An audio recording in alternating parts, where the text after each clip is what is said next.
ఇవాల్టి ప్రధాన వార్తల్ని చూద్దాం. ఇవాల్టి నుంచి 18వ లోక్సభ సమావేశాలు స్టార్ట్ కాబోతూ ఉన్నాయి. ఉదయం 11 గంటలకు మోదీ ప్రమాణ స్వీకారం చేస్తారు. తొలి రోజు ఏపీ సభ్యుల ప్రమాణ స్వీకారం ఉంటుంది. రెండవ రోజు తెలంగాణ ఎంపీల ప్రమాణ స్వీకారం ఉంటుంది. 26న లోక్సభ స్పీకర్ ఎన్నిక జరుగుతుంది. జూలై 3 వరకు ఈ సమావేశాలు జరుగుతాయి. స్పీకర్గా మరోసారి ఓం బిర్లా కి అవకాశం రావచ్చనే ప్రచారం జరుగుతోంది. తెలుగు రాష్ట్రాల నుంచి ఆంధ్రప్రదేశ్ నుంచి పురంధేశ్వరి పేరు కూడా వినిపించిన ఓం బిర్లా వైపే బీజేపీ నాయకత్వం మొగ్గు చూపుతున్నట్లుగా ప్రచారం జరుగుతోంది. గంటకు 26 మందితో ప్రమాణ స్వీకారం చేయిస్తారు. అండ్ ఉపసభాపతి పీఠం విషయంలో ప్రతిపక్షాలకి అధికార పక్షానికి మధ్య చర్చలు జరుగుతూ ఉన్నాయి. ఒక కండిషన్ కూడా పెడుతూ ఉన్నారు. ఇరుపక్షాలకు సంఖ్యాబలాన్ని బట్టి అధికార పక్షం స్పీకర్ స్థానాన్ని తీసుకుంటే ప్రతిపక్షాలకు డిప్యూటీ స్పీకర్ అవకాశం ఇవ్వాలి అంటూ కాంగ్రెస్ ఒక డిమాండ్ పెడుతోంది. లేని పక్షంలో స్పీకర్గా తమ అభ్యర్థిని కూడా నిలబెడతామంటూ చెప్తోన్న పరిస్థితి. అండ్ నీట్ అవకతవకలపై దర్యాప్తు వేగవంతం అవుతోంది. బీహార్, గుజరాత్లకు సిబిఐ అధికారులు వెళ్లారు. కుట్ర మోసంపై ఇప్పటికే ఎఫ్ఐఆర్ నమోదైంది. 18కి చేరాయి అరెస్టులు. మహారాష్ట్రలో 2 ఏటీఎస్ విచారించింది. ఇక ఇవాళ ఏపీ కేబినెట్ తొలి సమావేశం జరగబోతోంది. సూపర్ 6 పథకాల అమలుపై ముఖ్యంగా దృష్టి పెట్టబోతూ ఉన్నారు. వివిధ శాఖల్లో వాస్తవ స్థితిగతులను తెలియచేసేలా శ్వేతపత్రాల విడుదలకు సంబంధించి ఇందులో నిర్ణయం తీసుకునే అవకాశం ఉంది. అండ్ ఇప్పటికే సీఎం హోదాలో చంద్రబాబు నాయుడు 5 సంతకాలు చేశారు. అవి mega DSC, land titling act రద్దు, పింఛను మొత్తం 4,000కు పెంపు, అన్నా క్యాంటీన్ల పునరుద్ధరణ, నైపుణ్య గణనపై చంద్రబాబు ఇప్పటికే సంతకాలు చేశారు. కాబట్టి ఇవాల్టి మంత్రివర్గ సమావేశంలో వీటికి ఆమోదం తీసుకునే అవకాశం స్పష్టంగా కనిపిస్తూ ఉంది. ఇక కొల్లగొట్టి కట్టేశారు అంటూ తెలుగుదేశం పార్టీ వైసీపీని టార్గెట్ చేస్తోంది. వైసీపీ కార్యాలయాల భవనాలకు ప్రభుత్వ భూములు ధారాదత్తం, జగన్ సర్కారు అడ్డగోలుగా అప్పగింత, 100 కోట్లు విలువ చేసే భూముల్ని ఏడాదికి 1 ఎకరాకు 1,000 రూపాయలు చొప్పున లీజుకు తీసుకున్నారు, అనుమతులు లేకుండా భవనాలు నిర్మించారు అంటూ ఈ వార్తను చూడొచ్చు ఈనాడులో. ప్రతి జిల్లా కేంద్రంలో కేటాయింపులు, నాడు వైసీపీ పెద్దల ఆదేశాలతో అధికారులు ఇష్టారాజ్యంగా భూ సంతర్పణ చేశారు. అనుమతులు లేకుండానే నిర్మాణాలు, ప్యాలెస్లను తలపించేలా భవనాలు. కూటమి ప్రభుత్వం వచ్చాక వైసీపీ నేతలు హడావుడిగా దరఖాస్తులు చేసుకున్నారు. దీంతో నోటీసులు జారీ చేస్తూ ఉన్నారు అధికారులు అని చెప్పి. దీనికి కౌంటర్గా సాక్షిలో మరో వార్తను చూడొచ్చు. పచ్చ సౌధాలు అంటూ వాగు పోరంబోకును ఆక్రమించి మంగళగిరిలో ఎన్టీఆర్ భవన్ కట్టారు. అనుమతి లేకుండా 8 అంతస్తులతో విలాస భవనాన్ని నిర్మించారు.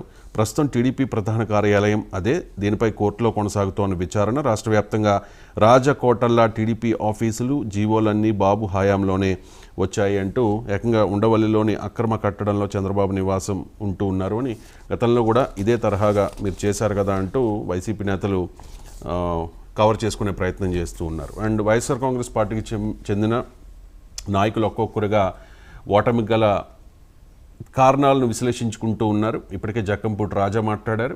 అండ్ రీసెంట్గా గురజాల మాజీ ఎమ్మెల్యే కాసు మహేష్ రెడ్డి కూడా రియాక్ట్ అయ్యారు.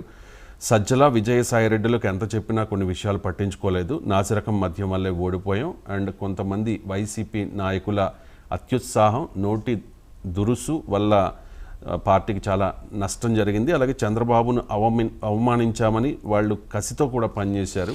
చంద్రబాబు అరెస్టు కూడా వైసీపీ ఓటమికి ఒక కారణం అనే విషయాన్ని చెబుతూ ఉన్నారు కాసు మహేష్ రెడ్డి. ఇక చేసేది చెప్పాం, చెప్పిందే చేశాం అంటూ ఉన్నారు జగన్మోహన్ రెడ్డి.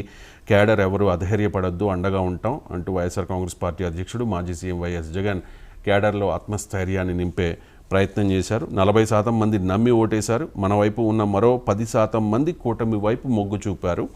6 నెలల్లో చంద్రబాబు అసలు స్వరూపం తెలుస్తుంది. చెప్పిన హామీలు ఏ మేరకు అమలు చేస్తారో వేచి చూద్దాం అంటూ YSR Congress party cadre and ఆస్తులపై దాడులతో విధ్వంసకర పాలన స్టార్ట్ చేశారు. ప్రజాపక్షంగా వ్యవహరిద్దాం, 2029లో ప్రజలు మన వైపే చూస్తారు అంటూ జగన్మోహన్ రెడ్డి తన సొంత నియోజకవర్గం పులివెందుల్లో అక్కడికి వచ్చిన క్యాడర్లో ధైర్యం నింపే ప్రయత్నం చేశారు. ఇక వాలంటీర్ల వ్యవస్థపై నేడు స్పష్టత వచ్చే అవకాశం ఉంది అంటూ సాక్షి వార్తను ప్రచురించింది. నేడు జరిగే తొలి మంత్రివర్గ భేటీలో ఈ వ్యవస్థపై చర్చకు అవకాశం ఉంది.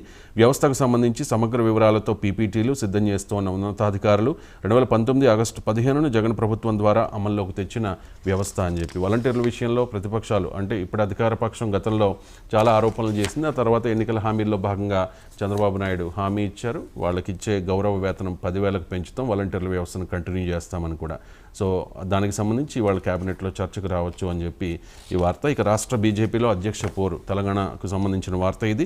పాత కొత్త నేతలంటూ వివాదం, ఈటల రాజేందర్ను రాష్ట్ర చీఫ్గా ప్రకటిస్తారంటూ వార్తలు వస్తూ ఉన్నాయి. అమిత్ షా హామీ ఇచ్చారంటూ ప్రచారం, అగ్రెసివ్ నేతకే పగ్గాలు అప్పగించాలి అంటూ ఉన్నారు రాజాసింగ్. ఈ విషయంలో ఈటెల వర్సెస్ రాజాసింగ్ వివాదం నడుస్తోంది పార్టీలో. ఘాటుగా స్పందించిన ఈటెల అధ్యక్ష పదవి ఆశిస్తూ ఉన్నారు చాలామంది నేతలు.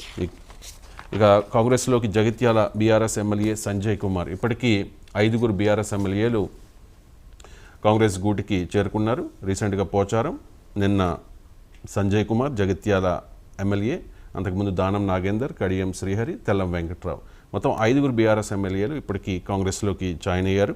కండువా కప్పి పార్టీలోకి ఆహ్వానించిన సీఎం రేవంత్ రెడ్డి ఇప్పటివరకు హస్తంగూటికి 5 బీఆర్ఎస్ ఎమ్మెల్యేలు, మరికొంతమంది కూడా కాంగ్రెస్లోకి వెళతారనే ప్రచారం జరుగుతోంది. ఇక అధైర్యపడొద్దు, ప్రజల పక్షాన నిలబడండి అంటూ బీఆర్ఎస్ అధినేత కేసీఆర్ క్యాడర్ని ఆదేశించారు. వెళ్ళిపోయిన వాళ్ళు వెళ్ళిపోతారు, ఉన్నవాళ్ళు కష్టపడి పనిచేద్దాం, అధైర్యపడొద్దు, ప్రజల పక్షాన్ని నిలబడదామంటూ పిలుపునిచ్చిన వార్త.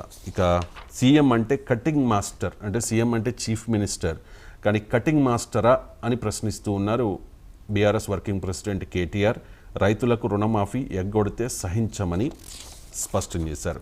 ఇక రేవంత్ సిఫార్సులకు ఢిల్లీలో బ్రేక్ పడిందనే వార్తను నమస్తే తెలంగాణ హైలైట్ చేస్తోంది. నామినేటెడ్ పోస్టులపై అధిష్టానం చెక్, రాష్ట్ర ఇన్ఛార్జితో కలిసి నామినేటెడ్ జాబితా రూపొందించాలని ఆదేశాలు. పార్లమెంట్ ఎన్నికల కోడ్ ముగిసి 3 వారాలైనా వెలువడని ఉత్తర్వులు. ఇప్పటికే రేవంత్పై మంత్రులు ఆగ్రహంగా ఉన్నారు. అధినాయకత్వంతో టచ్లో పలువురు. కేబినెట్ విస్తరణ, పీసీసీ చీఫ్ ఎంపికలో అధిష్టానం మార్క్ కనిపిస్తుందా లేక రేవంత్ మార్క్ కనిపిస్తుందా అంటూ కాంగ్రెస్లో ఆసక్తికర పరిణామాలు జరుగుతున్నాయనే వార్తను